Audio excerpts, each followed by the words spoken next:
নমস্কার, সরকারি job mart চ্যানেলটিতে আপনাদের সকলকে স্বাগত জানাই। Dedicated freight corridor corporation of India লিমিটেডের পক্ষ থেকে বিভিন্ন শূন্য পদে কর্মী নিয়োগের জন্য বিজ্ঞপ্তি জারি হয়েছে।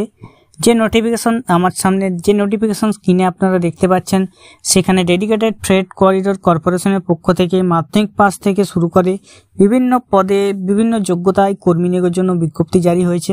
আজকের ভিডিওতে আমি আপনাদের পুরোটাই জানিয়ে দেবো কোন পদে আবেদন করতে পারবেন, কিভাবে আবেদন করবেন, যোগ্যতা কি রয়েছে, এর সমস্ত বিষয় আজকের ভিডিওতে আমি আপনাদের জানিয়ে দেবো। আর সরকারি জব মার্ট চ্যানেলটিকে যদি এখন অবধি সাবস্ক্রাইব না করে থাকেন তাহলে অবশ্যই চ্যানেলটিকে সাবস্ক্রাইব করে পাশে রাখা বেল নোটিফিকেশনটি অলে প্রেস করে দেবেন। সাথে ফেসবুক থেকে দেখলে আমাদের পেজটিকে অবশ্যই ফলো দিয়ে রাখবেন। Dedicated freight corridor corporation of India লিমিটেডের পক্ষ থেকে রিক্রুটমেন্ট নোটিফিকেশন যে বেরিয়েছে, সেখানে ইম্পর্টেন্ট ডেটগুলো আমি দেখিয়ে দিচ্ছি আপনাদের। অনলাইন রেজিস্ট্রেশন আপনাদের শুরু হয়েছে 18 জানুয়ারি 2025 থেকে। 18 জানুয়ারি 2025 থেকে শুরু হয়েছে। 16 ফেব্রুয়ারি 2025 আপনারা আবেদন করতে পারবেন। আপনাদের আবেদনপত্র আপনারা তুলে নিতে পারবেন 23 ফেব্রুয়ারি থেকে 27 ফেব্রুয়ারির মধ্যে। আপনাদের tentative first stage computer based test হবে April 2025, second stage computer based test হবে আগস্ট 2025, ফিজিক্যালি এফিসিয়েন্সি টেস্ট হবে অক্টোবর-নভেম্বর 2025। 1 নম্বর যে শূন্যপদ তা হচ্ছে জুনিয়র ম্যানেজার। জুনিয়র ম্যানেজার ফাইন্যান্সের জন্য 3টি শূন্যপদ রয়েছে, জেনারেল 1টি, ওবিসি এনসিএল 2টি। এর জন্য আপনাদের যোগ্যতা চেয়েছে pass in final examination of CA বা এমসিএ, সিএ বা সিএমএ যে কোনো ইনস্টিটিউশন থেকে, chartered account, Indian institution, cost অ্যাকাউন্টের থেকে। 2 নম্বর পোস্ট রয়েছে এক্সিকিউটিভ সিভিল। এক্সিকিউটিভ সিভিলের জন্য 36টি শূন্যপদ রয়েছে। 36টি শূন্যপদ রয়েছে এক্সিকিউটিভ সিভিল পদের জন্য।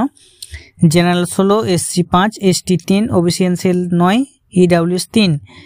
এখানে যোগ্যতা চেয়েছে 3 বছরের ডিপ্লোমা থাকতে হবে সিভিল ইঞ্জিনিয়ারিংয়ে, অথবা সিভিল ইঞ্জিনিয়ারিং ট্রান্সপোর্টেশন, অথবা civil engineering construction technology, public health, water resource, এগুলোর মধ্যে, এবং 60% মার্কস অবশ্যই লাগবে আপনাদের। পরবর্তী শূন্যপদ রয়েছে এক্সিকিউটিভ ইলেকট্রিক্যালের জন্য আপনাদের 3 বছর ডিপ্লোমা লাগবে ইলেকট্রিক্যালে, 60% মার্কস। জেনারেল 28টি, SC 11, ST 5, OBC NCL 14, EWS 6টি। পরবর্তী শূন্যপদ executive signal and telecommunication, general 28, SC 9, ST 7, OBC NCL 23, EWS 8। এবং এখানে যোগ্যতা চেয়েছে 3 বছর ডিপ্লোমা লাগবে ইলেকট্রিক্যাল বা ইলেকট্রনিক্সে। পরবর্তী শূন্যপদ হচ্ছে মাল্টিটাস্কিং স্টাফ। মাল্টিটাস্কিং স্টাফের জন্য আপনাদের বেতন পেয়ে যাবেন।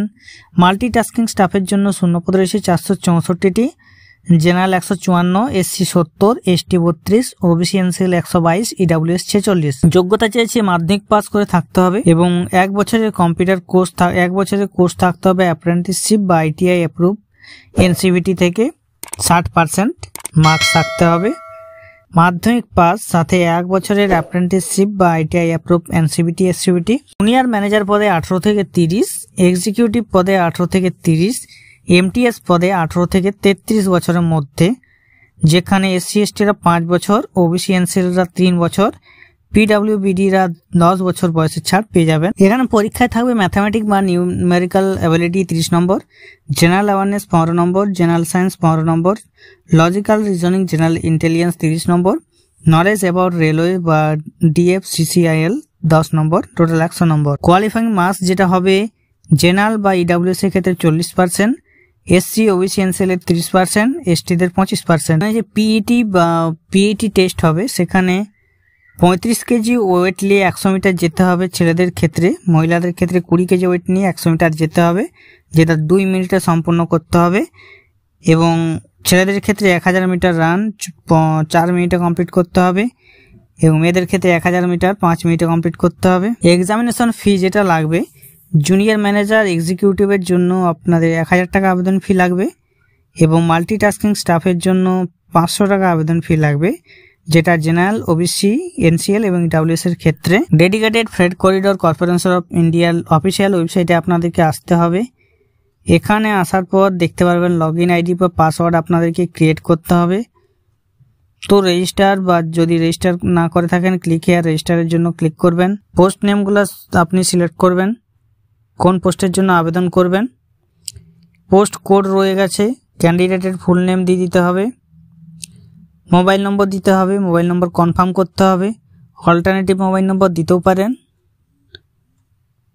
ইমেল অ্যাড্রেস দিতে হবে, কনফার্ম করে দেবেন।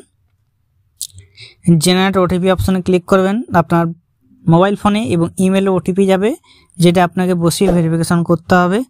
ডিক্লারেশনটা পড়ে আই এগ্রি অপশনে ক্লিক করে দেবেন। এরপরে যে ক্যাপচা কোডটি দেখা যাচ্ছে সেই ক্যাপচা কোডটি এই ঘরে বসিয়ে তারপরে নিচে আছে আপনি দেখবেন রিভেরিফাই অপশন, সেই রিভেরিফাই অপশনে ক্লিক করবেন। তাহলে আপনার রেজিস্ট্রেশন হয়ে যাবে। রেজিস্ট্রেশনের পর লগ ইন অপশনে ক্লিক করবেন। এরপরে আপনার ইউজার আইডি যেটা তৈরি হয়েছে সেই ইউজার আইডি দিয়ে পাসওয়ার্ড দিয়ে নিচে আছে আপনার ক্যাপচা কোড, এই ক্যাপচা কোডটি এই ঘরে বসিয়ে আপনি লগ ইন অপশনে ক্লিক করে দেবেন। তারপরে আপনার সামনে ফর্মটি ওপেন হবে, যে ফর্মটি আপনি ফিল আপ করে দেবেন।